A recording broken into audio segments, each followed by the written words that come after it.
बाबू किशन बाबू किशन बाबू गाल गुलाब के पंख के जैसे होठ तेरे मधुशाला है। अभी से आपका ये दिल वाला है।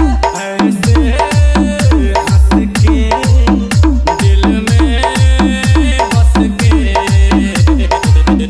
जरा सीने में तो चाहत जगा लीजिए। रूप है धूप है काले आंखों में तो किशन बाबू किशन बाबू किशन बाबू किशन बाबू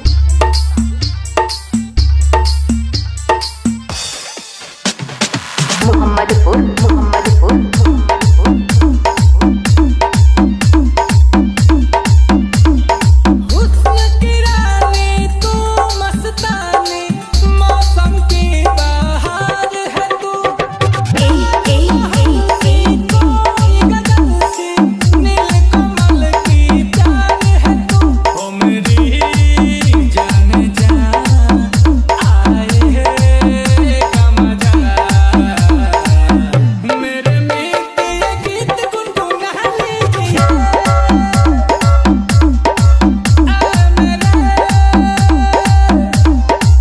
दिल के चैन काले आंखों में तो किशन बाबू किशन बाबू घाट आजमगढ़ घाट आजमगढ़ घाट आजमगढ़